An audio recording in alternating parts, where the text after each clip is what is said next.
الحمدللہ وکفا وسلام علی عبادہ الذین اصطفیٰ اما بعد۔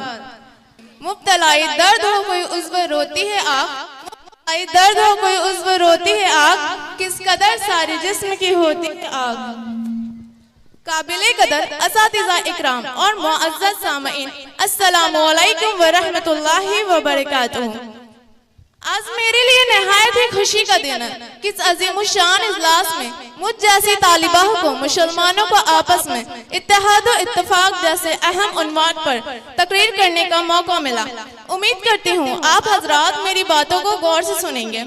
ابھی میں نے جس آیت کی تلاوت کی اس کا ترجمہ یہ ہے: اللہ تعالیٰ کی رسی کو مضبوطی کے ساتھ پکڑے رہو اور اس میں پھوٹ نہ ڈالو۔ اور دوسری جگہ اللہ تعالیٰ سورہ انفال میں ارشاد فرماتے ہیں: وَلَا تَنَازَعُوا فَتَفْشَلُوا وَتَذْهَبَ رِيحُكُمْ وَاصْبِرُوا إِنَّ اللَّهَ مَعَ الصَّابِرِينَ، جس کا ترجمہ ہے کہ اور آپس میں جھگڑا نہ کرو ورنہ تم کمزور پڑ جاؤ گے اور تمہارے ہوا اکھڑ جائیں گے، اور صبر سے کام لو، یقین رکھو اللہ تعالیٰ صبر کرنے والوں کے ساتھ ہے۔ بخاری شریف کی روایت میں ایک مومن دوسرے مومن کے لیے ایسا ہے جیسا کہ عمارت جس کا ایک حصہ دوسرے حصے کی وجہ سے مضبوط اور طاقتور بنا رہتا ہے۔ حاضرین گرامی، اتحاد و اتفاق فولادی قوت و طاقت ہے اور انتصار و اختلاف ضعف اور کمزوری ہے۔ اتحاد و اتفاق عروج ترقی کا سبب ہے اور اختلاف پسپائی اور زوال کا باعث ہے۔ اتحاد و اتفاق سے زندگی میں حسن آتا ہے اور انتصار و اختلاف سے زندگی عذاب بن جاتی ہے۔ ایک معاشرہ میں رہنے کے لیے ہر شخص کو دوسرے کی ضرورت پڑتی ہے۔ کوئی بھی شخص دوسرے کی ضرورت کے بغیر اچھی زندگی نہیں گزار سکتا۔ یہ اسی وقت ہو سکتی جب ہم ایک دوسرے کے دکھ درد میں شریک ہو۔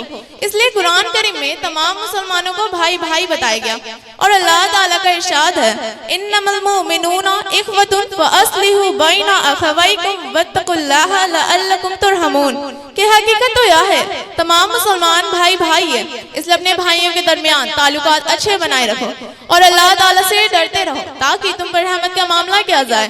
حاضرین گرامی، دین اسلام کی شروع سے کوشش رہی ہے کہ انسانی معاشرہ متحد ہو کر زندگی گزارے، اور اسلام نے ان سارے اسباب سے بچنے کے لیے کہا جو انسانوں کو ٹکڑے ٹکڑے میں بانٹ دے، لیکن آج یہ بات صرف سننے اور سنانے کے لیے رہ گئی۔ اس کا نتیجہ یہ ہے اس وقت امت مسلمہ کے اندر اتحاد و اتفاق کے پہلو کو بیدار کرنے کے لیے جمعہ میں تقریریں کی جاتی ہے، کبھی سیمینار کی محفلیں سجائی جاتی ہے، کبھی کانفرنس کیا جاتا ہے تو کبھی پمفلٹ وغیرہ کا سہارا لیا جاتا، لیکن ہر کوشش ناکام، کیونکہ انتصار و اختلاف کا مرض ہمارے اندر پیدا ہو چکا، جبکہ امن و امان اور خوشگوار زندگی گزارنے کے لیے اتحاد و اتفاق کلیدی رول ادا کرتا ہے۔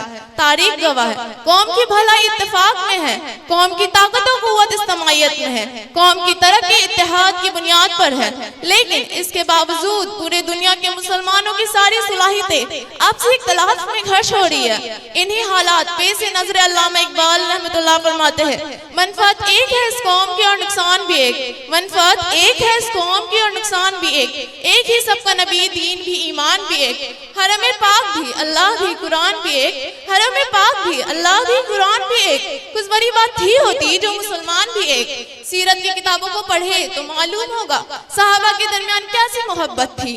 ہجرت کے 5ویں مہینے آپ صلی اللہ علیہ وسلم نے سارے انصار اور مہاجرین کو جمع کر کے فرمایا: تم لوگ آپس میں بھائی بھائی ہو، اس لیے آپس میں مل جل کر کام کرو اور کمائی بھی مل کر کھاؤ۔ آخرکار یہ رشتہ ایسا مضبوط ہو گیا کہ انصار نے اپنے مہاجر بھائی کے سامنے اپنا زمین، باغ، مکان، سارا سامان وغیرہ سب آدھا آدھا حصہ میں دینے کے لیے تیار ہو گیا، حتیٰ کہ جس گھر میں 2 بیویاں ہوتی تھی ایک کو اپنے مہاجر بھائی کے لیے طلاق دینے کے لیے تیار ہو گیا۔ حاضرین گرامی، یہ ہے اتحاد و اتفاق، جس سے ایک ایسا سماج بنتا ہے جو پورے عالم انسانیت کو امن و امان کا گہوارہ بنا کر رکھتا۔ آخر میں آپ حضرات سے میری گزارش ہے کہ اللہ تعالیٰ کی رسی کو مضبوطی کے ساتھ پکڑے رہے اور آپس میں اتحاد و اتفاق اور بھائی چارہ قائم رکھے۔ آخر میں شعر کے ساتھ میں اپنی بات ختم کرنا چاہتی ہوں: خدا نے آج تک اس قوم کی حالت نہیں بدلی، خدا نے آج تک اس قوم کی حالت نہیں بدلی، نہ ہو جس کو خیال آپ اپنی حالت بدلنے کا۔ وآخر دعوانا ان الحمدللہ رب العالمین۔ السلام علیکم ورحمۃ اللہ وبرکاتہ۔